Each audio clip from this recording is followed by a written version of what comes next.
Assalamualaikum warahmatullahi wabarakatuh. Selamat pagi, selamat siang, selamat malam teman-teman pembelajar marketing.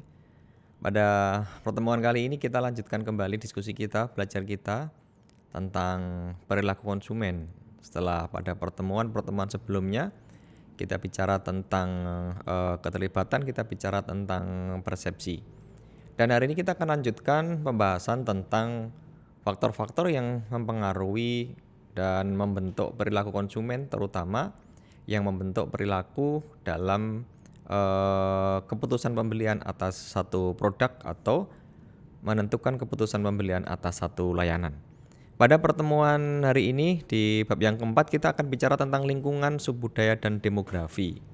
Prinsipnya di pertemuan kali ini kita akan bicara bagaimana lingkungan, subbudaya, dan demografi itu nanti akan berkontribusi dalam membentuk perilaku konsumen terhadap keputusan pembelian satu produk atau satu layanan.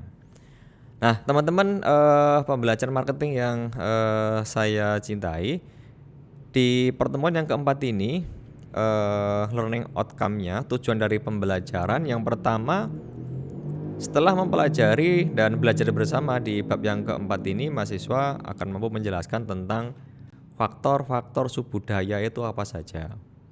Ini yang pertama. Kemudian yang kedua, setelah mahasiswa belajar tentang bab yang keempat ini, mahasiswa akan mampu melakukan analisis bagaimana kebudayaan itu bisa berpengaruh terhadap keputusan pembelian. Kemudian tujuan pembelajaran yang ketiga adalah mahasiswa akan mampu menjelaskan faktor-faktor demografi. Bagaimana faktor demografi ini dengan bagian-bagiannya, dengan jenis-jenis demografinya itu akan mampu mempengaruhi keputusan pembelian. Dan yang keempat, tujuan pembelajaran dari bab yang keempat ini bagaimana mahasiswa akan mampu membahas subbudaya versus demografi. Nah, ini tujuan dari pembelajaran. Teman-teman pembelajar, sekarang kita mulai pembahasan kita di pertemuan hari ini dengan memberikan satu definisi konseptual dari subbudaya itu sebetulnya apa. Maka di slide yang pertama ini kita akan bicara tentang definisi dan nanti kita akan lanjutkan membahas tentang jenis-jenis subbudaya. Dari beberapa pendapat saya coba kutip pendapatnya Kotler dan Armstrong. Di pendapatnya Kotler dan Armstrong ketika bicara atau mendefinisikan tentang subbudaya, ditulis bahwa yang disebut dengan subbudaya di sini adalah sekelompok orang dengan sistem nilai bersama berdasarkan pengalaman dan situasi hidup yang sama. Saya ulangi, ini adalah definisi dari subbudaya. Sekelompok orang dengan sistem nilai bersama berdasarkan pengalaman dan situasi hidup yang sama. Nah, kemudian dari situ coba akan kita turunkan ke jenis-jenis subbudaya. Karena tadi disebut bahwa subbudaya itu adalah sekelompok orang kemudian dengan sistem nilai yang sama dan seterusnya. Nah, teman-teman bisa perhatikan di slide ini bahwa ada 1, 2, 3, 4, 5, 6. Ada 6 jenis subbudaya. Dan 6 jenis subbudaya ini nanti akan coba kita bahas satu persatu, akan coba kita kupas satu persatu bagaimana masing-masing bagian dari subbudaya ini akan mampu mempengaruhi perilaku konsumen, terutama dalam keputusan pembelian atas satu produk, keputusan pembelian atas satu layanan. Sekali lagi, ujung-ujungnya nanti kita akan bahas bagaimana jenis-jenis subbudaya itu akan mampu mempengaruhi terhadap perilaku konsumen. Yang pertama yang akan kita sampaikan adalah terkait tentang usia. Nah, ini penting ketika kita juga akan menentukan pola segmentasi. Tergantung produk kita, tergantung layanan kita. Customer segmentasi kita siapa, bagaimana kita akan memenuhi want and need-nya, dan kita harus mengetahui perilaku mereka atau perilaku dari sisi usianya. Nah, maka di sini sudah kita buat satu tabel yang isinya tentang karakteristik-karakteristik dari masing-masing usia. Akan coba kita kelompokkan menjadi 1, 2, 3, 4. Ya, 4 kelompok usia yang mestinya di dalam setiap kelompok usia ini akan memiliki karakteristik-karakteristik yang berbeda. Kemudian nanti setelah kita bisa mengenali karakteristik dari masing-masing kelompok usia, berikutnya akan menjadi tugas dari pemasar untuk menentukan strategi-strateginya. Maka di baris yang paling atas saya tuliskan, ketika kita bahas usia, satu kalimat yang perlu kita tekankan, seandainya kita mengambil salah satu strategi marketingnya adalah di strategi promosi. Dan ketika kita sudah bisa mengenali karakteristik dari masing-masing kelompok usia ini, maka kita mampu merancang strategi promosi. Nah, tapi yang jadi perhatian kita adalah promosi yang harus kita lakukan ini adalah promosi yang menggambarkan generasi tua yang mereka rasakan. Ya, bukan pada usia biologis. Artinya apa? Ya, artinya bahwa konsumen yang masuk dalam kategori usia tua ini belum tentu nanti perilakunya itu adalah perilaku pembelian orang tua. Tapi kita bisa lihat banyak dari sisi usia ini masuk ke dalam kategori yang tua, tetapi perilaku pembelian dan pengaruh jenis budaya yang lainnya itu dia akan condong ke kategori usia di bawahnya atau kategori usia muda. Maka promosi menggambarkan generasi tua yang mereka rasakan, bukan pada usia secara biologis, atau bahkan juga sebaliknya. Bisa jadi sebaliknya, artinya ketika seseorang ini usianya masih muda, tetapi pola atau perilaku pembeliannya ini sudah condong ke perilaku pembelian orang yang tua atau orang yang dewasa. Nah, teman-teman pembelajar, coba kita lihat satu persatu dari kelompok-kelompok usia. Pertama kita lihat dari kelompok pasar anak dan ke remaja. Kita bisa lihat di sini karakteristiknya, ciri-cirinya. Kita ambil kategori yang masuk ke dalam pasar anak dan remaja ini mereka yang usianya antara 7 sampai dengan 19 tahun. Nah, kemudian apa yang dilakukan ketika remaja yang usianya antara 7 sampai dengan 19 tahun. Bagaimana peran mereka, ya, bagaimana kontribusi mereka dalam membentuk pola pembelian kebutuhan rumah tangga di rumahnya misalkan. Dan seringkali kita lihat bahwa pada usia-usia tersebut, usia 7 sampai 19 mulai ada keterlibatan. Maka saya tulis di sini ikut melakukan pembelian. Ya, usia 7 sampai 19 ikut melakukan pembelian. Buktinya apa? Buktinya ketika satu keluarga biasanya melakukan pembelian belanja di supermarket atau pusat perbelanjaan. Itu seringkali melibatkan anaknya. Di mana usia anaknya itu antara 7 sampai dengan 19 tahun. Nah, bahkan anak-anak di usia 7 sampai 19 tahun ini ya kan tidak sedikit justru yang terlibat secara langsung di dalam membuat draft atau di dalam membuat daftar barang-barang yang akan dibelinya. Nah, berarti apa? Di situ sudah mulai muncul kontribusi sebetulnya meskipun usianya masih usia 7 sampai 19, meskipun sebetulnya itu yang harus melakukan keputusan pembelian utama itu adalah seorang ibu atau seorang bapak misalkan. Nah, akibatnya apa? Akibatnya brand loyalty, akibatnya loyalitas merek itu sebetulnya mulai terbentuk di situ. Saya ulangi, ini adalah dampak. Dampak ketika di usia 7 sampai dengan 19 ada keterlibatan, ya kan?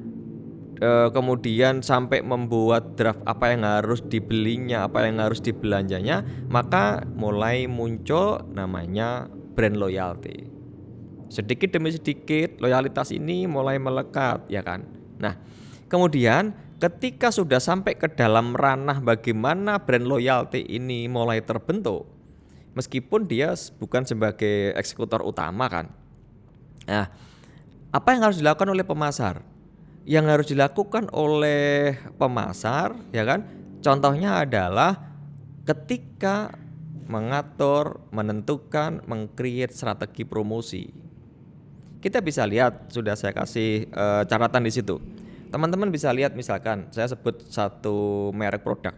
Kita lihat iklan kecap ABC, ya kan? Atau kita lihat iklan sabun cuci Sunlight. Atau kita lihat produk-produk yang lainnya yang lazimnya dibeli oleh rumah tangga untuk kebutuhan sehari-hari. Biasanya ketika mendesain merancang iklan itu akan melibatkan, ya kan, akan melibatkan anak-anaknya, akan melibatkan anggota keluarga yang usianya 7 sampai dengan 19 tahun. Kenapa kita lihat di sini? Karena memang ada keterlibatan, karena memang ada kontribusi. Harapannya apa? Harapannya nanti brand loyalty yang terbentuk ini akan bisa dipertahankan dalam kurun waktu yang sangat panjang. Teman-teman pembelajar bisa ingat kembali, teman-teman pembelajar bisa mereview kembali ketika kita bicara tentang loyalitas pelanggan. Kenapa? Karena loyalitas pelanggan itu kan terbentuk karena dua hal. Yang pertama adalah customer retention dan yang kedua adalah total share of customer.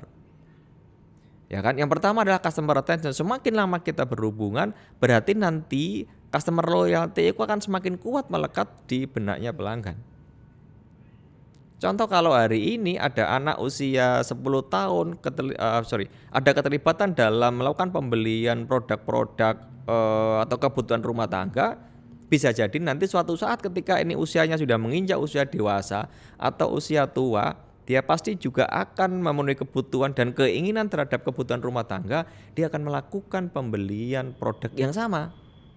Ketika dia membantu ibu, ketika dia membantu keluarga yang lainnya melakukan pembelian terhadap produk-produk rumah tangga. Maka keuntungannya adalah loyalitas itu akan bisa dipertahankan dalam kurun waktu yang panjang. Ini di kelompok yang pertama, teman-teman. Nah, sekarang coba kita lihat di kelompok yang kedua. Ada yang disebut dengan generasi Z atau generasi X baru saya sebutnya. Nah, ini juga rentan usianya antara 16 sampai dengan 29 tahun. Perbedaannya apa? Perbedaannya di sini mulai muncul satu kebiasaan mencari informasi tentang produk, kemudian melakukan penelusuran tentang produk itu sudah menggunakan media-media internet. Nah, kemudian ciri yang berikutnya, maka sasaran utama komunikasi pemasaran itu adalah mereka yang memang suka menggunakan teknologi-teknologi yang tinggi. Ya, dan ini di generasi X baru ini kalau bisa kita kategorikan ini menjadi termasuk dalam kategori pembelanja yang pandai. Nah, kenapa? Karena sekarang kita berada di marketing 4.0 misalkan. Berarti setiap konsumen yang sudah bisa mengenali produk melalui media-media tertentu, kemudian dia melakukan pembelian itu karena dampak dari home positif, mereka beli produk atau lain ini karena dampak dari orang bersedia mengadvokasi, berarti itu kan masuk dalam kategori pembelanja yang pandai karena dia lebih selektif. Nah, kemudian kita lihat di kelompok yang ketiga dari subbudaya usia. Yang ketiga kita sebut dengan usia pasar baby boomers. Ya kan? Nah, kalau kita lihat dari rentan usianya ini kan usia antara 30 sampai dengan 40 tahunan. Nah, ciri-cirinya ini memasuki puncak penghasilan dan pengeluaran. Jadi bisa kita sebut di usia-usia ini tingkat penghasilannya biasanya berada pada titik yang cukup mapan, ya kan? Tapi juga diimbangi dengan pengeluaran. Dia akan semakin konsumtif di usia-usia ini. Nah, kemudian apa sih yang kira-kira dibutuh dan diinginkan di pasar yang usianya sekitar 30 sampai dengan 40 tahun? Di antaranya pasar tentang properti ya, pasar tentang perumahan. Ya, kita bisa lakukan survei nanti ya, ketika orang transaksi perumahan, ketika orang beli rumah, rata-rata usianya berapa ya di sini kan. Kemudian perilaku terhadap pembelian sarana transportasi, mobil misalnya, ya kan. Kemudian pakaian, kosmetik dan jasa-jasa keuangan yang lainnya. Nah, kemudian ciri yang berikutnya, baby boomers ini berstatus orang tua baru yang menarik bagi pasar ya. Artinya gini, ketika ini menjadi keluarga baru, berarti dia akan membentuk pola pembelian terhadap seluruh anggota keluarganya. Ya, mulai dari mengenali kebutuhan, kemudian mencari informasi tentang produk sampai bagaimana perilaku mereka ini pasca pembelian. Ini kategori yang ketiga. Kemudian di usia yang kategori yang keempat disebut dengan pasar yang dewasa. Ya, pasar dewasa ini masih dibuat kategori-kategori lagi. Usia 55 sampai dengan 64 kita kategorikan menjadi usia dewasa. Kemudian usia 65 sampai dengan 74 kita kategorikan menjadi yang sangat tua. Atau bahkan di atas 84 nanti akan masuk ke usia yang rentan ya. Apa ciri-cirinya? Dan apakah di usia-usia ini, di pasar dewasa ini mereka tidak konsumtif? Belum tentu. Maka di ciri yang berikutnya saya tuliskan bahwa meskipun misalkan di usia 65 bahkan 70 statusnya itu dia sudah tidak bekerja lagi, tapi bukan berarti status tidak bekerja itu dia tidak berpenghasilan. Ya kan? Saya ulangi, status tidak bekerja ini bukan berarti dia tidak punya penghasilan. Apalagi dia kan berangkatnya dari generasi-generasi yang sejak awal dia masuk dalam kategori pembelajar-pembelanja yang pandai. Kita lihat sekarang banyak program dari korporasi, misalkan ada layanan pensiun untuk karyawannya, ya kan. Kemudian ada orang yang punya passive income misalkan. Sehingga ketika dia tidak bekerja pun dari sisi usia dia masih punya penghasilan, sehingga dia juga memungkinkan masih konsumtif terhadap produk-produk tertentu, ya kan. Bahkan justru bisa jadi mereka akan lebih konsumtif karena apa? Dia tidak lagi memikirkan kebutuhan kecil, kebutuhan untuk anaknya dan sebagainya. Untuk pendidikan anaknya enggak, karena anak-anaknya sudah selesai semua pendidikannya dan seterusnya kan di sini. Nah, kemudian apa sih yang kira-kira dibutuhkan oleh pasar dewasa ini? Pendidikan mungkin sudah tidak lagi. Nah, berarti kita bisa membidik ketika memang customer segmentasi kita itu adalah di usia di mana usianya itu antara usia 60 tahun atau 55 sampai dengan 84 tahun atau lebih dari itu. Biasanya usia-usia tua ini kebutuhan yang menjadi prioritas itu adalah kebutuhan-kebutuhan tentang perawatan kulit misalkan. Perawatan wajah misalkan. Kemudian kebutuhan-kebutuhan untuk vitamin, arahnya ke kesehatan sini kan. Ya kan? Kemudian untuk produk-produk kecantikan dan seterusnya. Nah, ini kalau kita melihat subbudaya yang pertama yaitu dari usia. Ya, sekali lagi ini sebagai patokan bagaimana kita akan menentukan sebuah strategi pemasaran ketika memang pertimbangan utamanya itu adalah usia dari customer segmentasi kita. Ya. Kita lanjutkan teman-teman pembelajar. Setelah yang pertama itu adalah dari usia, sekarang kita ke agama. Nah, agama atau keyakinannya atau kepercayaan. Ini kan juga harus kita perhatikan sebagai seorang pemasar karena keyakinan yang dianutnya, agama yang dianutnya itu kan akan membentuk juga pola atau perilaku pembelian terhadap produk atau layanan tertentu. Maka ini akan menjadi perhatian juga bagi seorang pemasar. Teman-teman pembelajar yang saya banggakan, kita pernah bicara di mata kuliah sebelumnya, terutama di dasar marketing. Seseorang melakukan pembelian atas satu produk atau layanan itu kan bukan saja mempertimbangkan karena manfaat-manfaat secara fisik.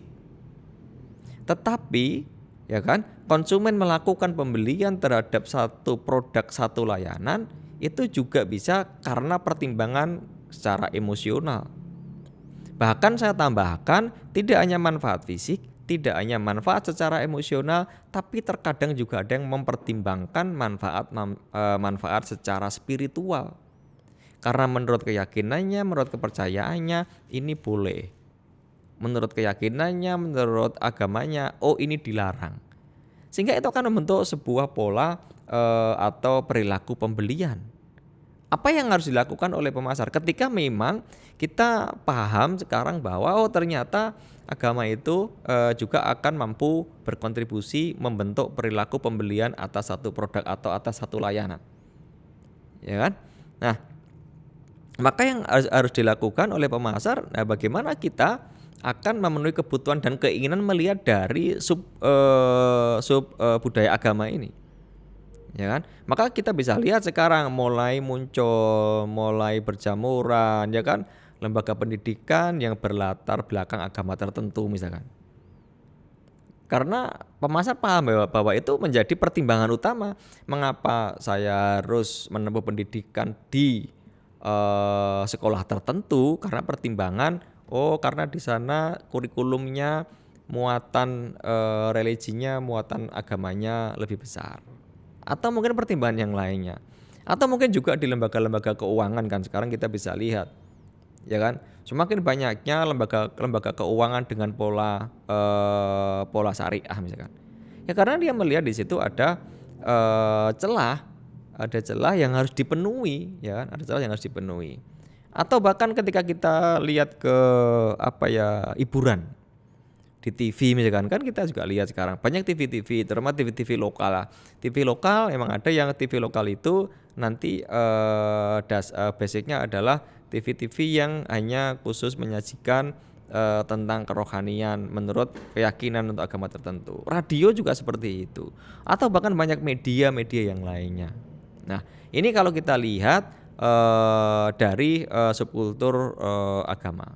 Sekali lagi, ini juga punya pengaruh penting bagi konsumsi di suatu masyarakat karena akan membentuk perilaku pembeliannya. Itu yang kedua. Nah, sekarang yang ketiga adalah kelas sosial. Ya, kelas sosial. Kelas sosial tentunya juga akan berkontribusi terhadap pembentukan pola perilaku pembelian atas satu produk atau atas satu layanan.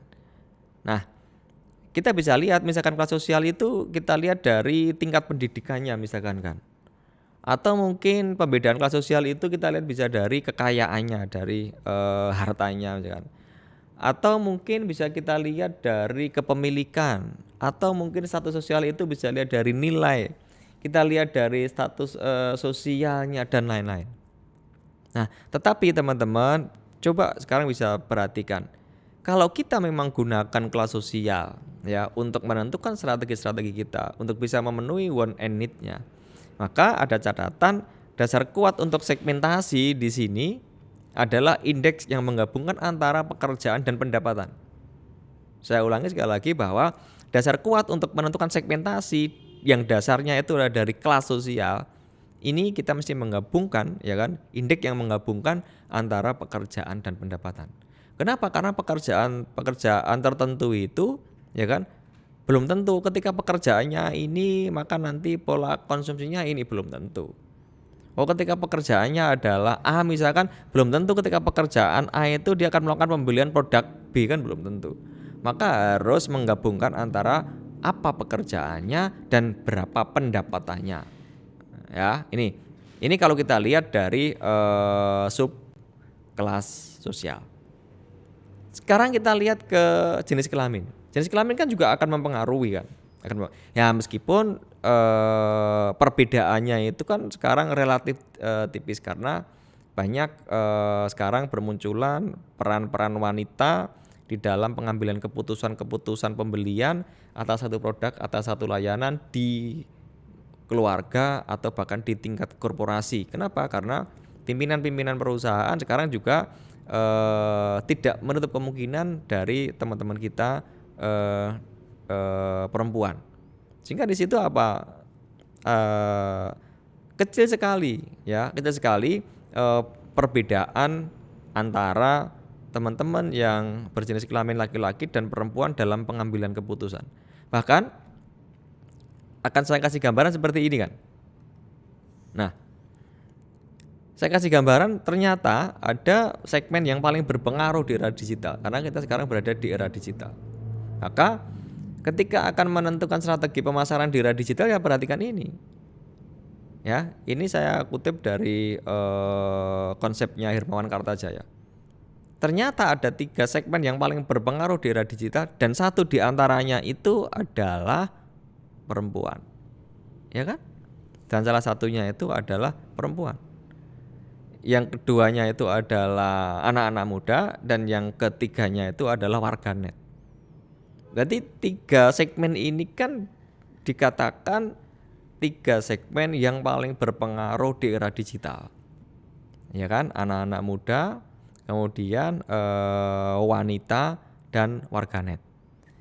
Sekarang kita bahas coba satu-satu. Kenapa wanita? Nanti ini juga ada di sub pembahasannya berikutnya. Kenapa perempuan, kenapa wanita ini merupakan salah satu segmen yang paling berpengaruh di era digital? Karena wanita itu kan atau perempuan itu kan bisa menumbuhkan pangsa pasar. Ya. Kenapa perempuan, kenapa wanita? Teman-teman bisa perhatikan. Realnya kan seperti ini, karena wanita itu kan multitasking. Wanita itu kan pengumpul informasi, ya kan? Wanita atau perempuan itu kan pembelanja yang holistik. Dia sebagai kepala keuangan rumah tangga, dia sebagai manajer pembelian, dia sebagai manajer aset dalam keluarga. Maka dari sekian alasan ini bisa kita tarik sebuah kesimpulan sementara bahwa justru wanita itu, ya kan, justru perempuan itu akan punya peran yang cukup tinggi dalam menentukan keputusan pembelian produk-produk yang ada di rumah tangganya. Bahkan satu survei mengatakan bahwa 74% ya kan perempuan itu mengelola keuangan rumah tangga meskipun hanya 51% yang bekerja. Maka ini menjadi bagian dari salah satu segmen yang paling berpengaruh di era digital. Terus yang kedua tadi apa? Yang kedua tadi adalah kenapa anak-anak muda, kenapa remaja? Itu juga menjadi bagian dari segmen yang paling berpengaruh di era digital. Ya, kita lihat alasan yang pertama karena anak-anak muda atau remaja ini kan pengadopsi dini. Ketika ada hal-hal yang baru, yang berani mencoba, yang berani melakukan pembelian di awal itu biasanya mereka dari kalangan anak-anak muda. Ya. Kemudian nanti kalau ini memang bisa diterima oleh pasar secara keseluruhan, maka yang lainnya akan ikut. Generasi tua akan ikut, ya kan, bahkan anak-anak akan ikut. Kita lihat bagaimana perkembangan pertama kali ketika kita kenal jasa layanan transportasi ojek online. Yang pertama kali mencoba layanan itu ya anak-anak muda. Kalau dari kalangan yang tua atau dewasa kadang muncul keraguan-raguan, ketakutan, kekhawatiran dan sebagainya. Tapi anak-anak muda enggak, ya kan? Maka dikatakan sebagai pengadopsi dini. Ketika ada yang baru dia coba, ada hal baru dia coba dan seterusnya. Sehingga ini menjadi salah satu alasan ini menjadi segmen yang cukup berpengaruh di era digital sekarang ini. Kemudian ini juga anti kemapanan, kemudian eksperimentasi, transcenter dan pengubah permainan. Ini mengapa remaja, mengapa kaum muda dikatakan sebagai segmen yang perlu dipertimbangkan atau berpengaruh di era digital. Nah, yang ketiga tadi siapa? Yang ketiga adalah warganet. Karena warganet itu mengembangkan headshare. Warganet merupakan penghubung sosial, ya kan? Yang share tentang informasi produk, yang melakukan WOM positif, yang mengadvokasi melalui media-media itu kan warganet. Maka ini juga perlu kita pertimbangkan. Dan mereka juga pembela yang ekspresif. Ya kan? Artinya ketika dia mengkonsumsi produk tertentu, kemudian ada orang yang melakukan advokasi negatif, ya dia akan melakukan pembelaan. Ya. Kemudian dia juga sebagai cyberbully dan dia penyumbang konten-konten yang menarik dan ini bisa diakses oleh banyak orang. Nah, teman-teman, sekarang kita lanjutkan sub yang berikutnya adalah etnis ya. Etnis juga harus kita pertimbangkan.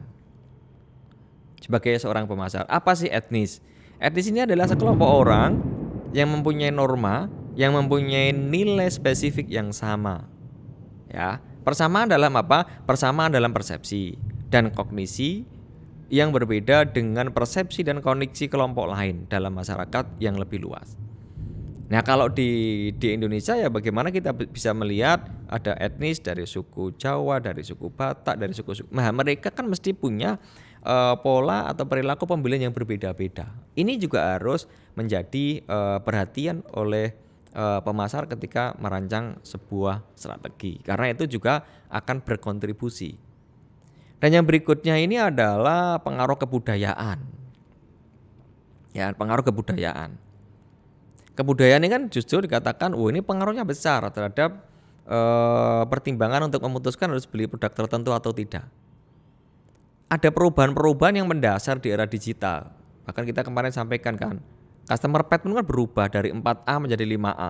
Nah, kalau perubahan 4A ke 5A itu ya berarti akan merubah semuanya. Salah satu perubahan dari kebudayaan yang sekarang ada, misalkan konsumen sekarang mungkin penekanannya itu adalah ke kualitas. Ketika beli sesuatu bicaranya adalah ke kualitas, ya kan? Yang kedua adalah tadi perubahan peran wanita, ya sudah kita sampaikan ya, bagaimana wanita dia sebagai pembelanja, dia sebagai mengatur keuangan rumah tangga dan seterusnya, maka perannya cukup dipertimbangkan.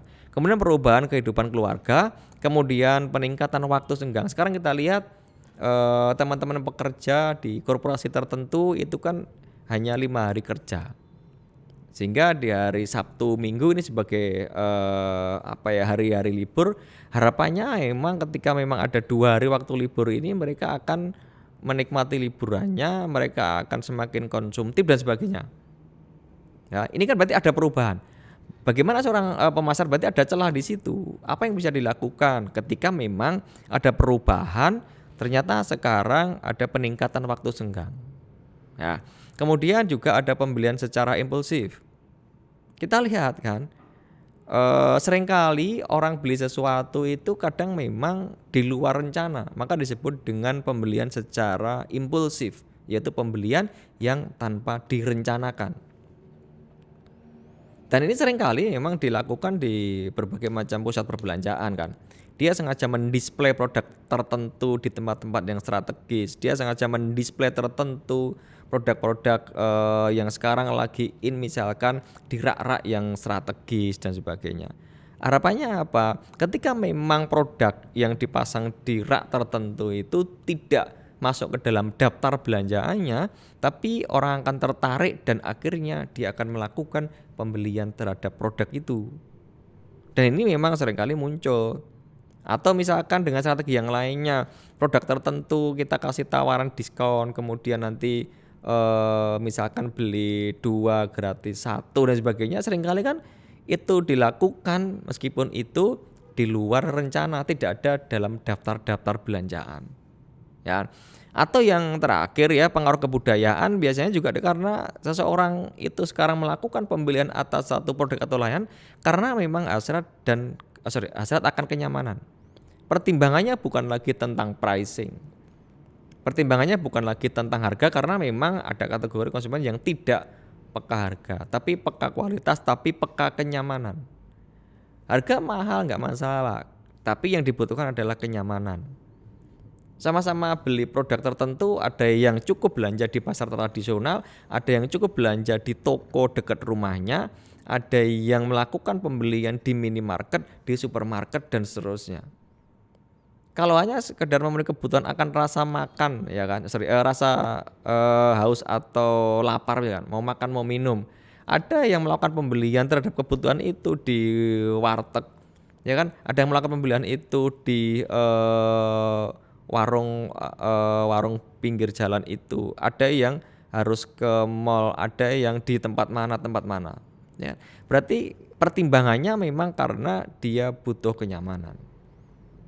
Yang dibeli sebetulnya bukan value utama dari makannya, bukan dari minumnya, tapi kenyamanannya. Ini seringkali juga harus menjadi pertimbangan pemasar dalam menentukan strategi pemasarannya.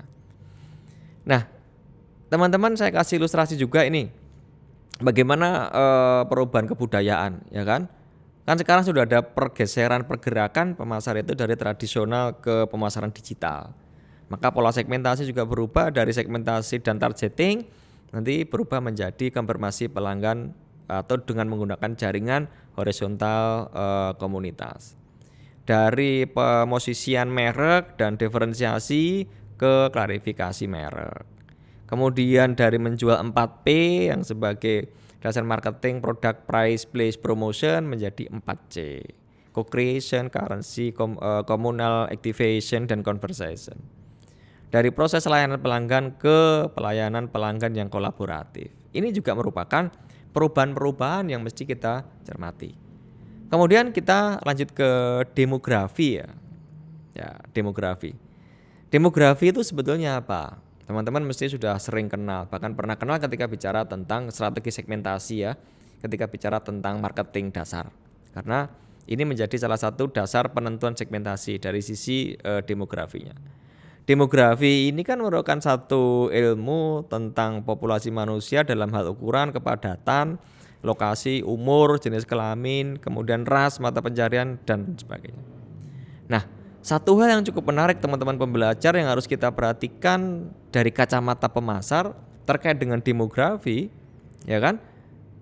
Di tahun 2030 sampai dengan tahun 2040 ini kan Indonesia akan menikmati bonus demografi. Nah, ketika memang akan menikmati bonus demografi ini kan berarti pemasar harus jeli apa yang harus ditawarkan dengan mempelajari karakteristik atau perilaku dari customer segmentasi kita.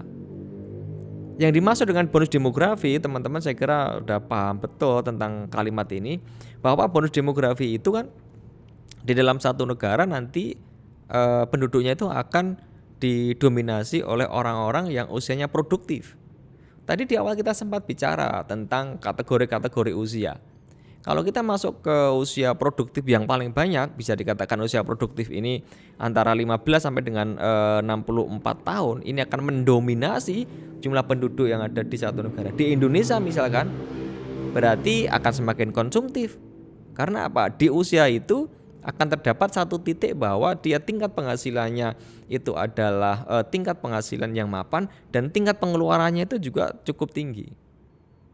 Nah, sehingga harapannya memang ketika di bonus demografi nanti akan akan dibidik oleh pemasar dalam merancang, dalam menentukan, dalam mengatur strategi pemasaran sehingga akan mampu meraih pasar dengan cara memenuhi want and need, kemudian membangun customer satisfaction dan akan mampu pada tingkatan yang paling tinggi adalah mempunyai database pelanggan yang bagus karena memang pelanggannya punya tingkat loyalitas yang bagus.